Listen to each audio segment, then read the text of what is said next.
Hi అందరూ. నేను మళ్ళీ వచ్చేసా. ఏముంది ఈరోజు మామూలుగానే నిఫ్టీ 50 చూసా. మామూలుగా మా మా ఇన్స్టిట్యూట్లో పెద్ద స్క్రీన్లో చూశాను. ఓ యమ్మ! ఈ ఈ పాయింట్స్ చూసారా మీరు? ఎంత పైనుండి ఫస్ట్ మార్నింగే 9:30కి చూడండి, నేను పెడుతున్నాను. 9:30కి పైకి వెళ్ళింది, అట్లా పైకి వెళ్ళింది. తర్వాత సప్పా సప్పా సప్పా మన కిందకి టపాల్మని పడిపోయింది. ఇంకా 9:46 వరకు ఆ ర్యాలీ జరుగుతూనే ఉంది.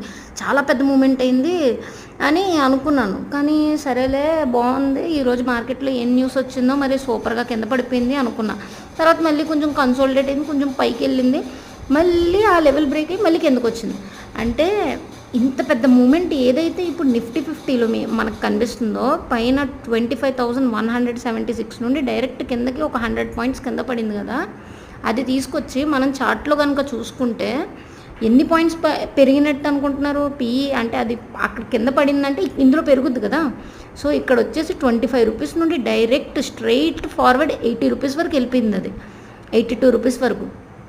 అంటే మన నిఫ్టీలో ఇంత పెద్ద మూమెంట్ ఇవ్వడం అనేది థర్స్డే రోజున నిజంగా చాలా సూపర్ అని చెప్పుకోవాలి. నిజంగా నేను నమ్మలేకపోతున్నాను. కాకపోతే ఇలాంటి మార్కెట్స్ చూసినప్పుడు అనిపిస్తుంది, చేతిలో డబ్బులు లేవు, అన్నీ ఎలా లాసెస్ చేస్తానేంట్రా అని. పైగా ఇలాంటి వరస్ట్ కంపెనీ బీజీడీఎల్ లాంటి దాంట్లో పెట్టాను. నిన్నటి వరకు అది అప్పర్ సర్క్యూట్లో ఉంది. కనీసం నేను సేల్ చేసి ఉంటే 7,000 అన్న వద్దును. ఈ రోజు మొత్తానికి అది దొబ్బింది. ఇప్పుడు ఆ 7,000 కూడా రావు. ఇది మొత్తానికి లోయర్ సర్క్యూట్ తగిలేసింది. ఇంకా అసలు సెల్ చేయడానికి లేదు. నా దగ్గర డబ్బులు లేక మార్కెట్ చూసి ఏడుపు వచ్చేస్తుంది.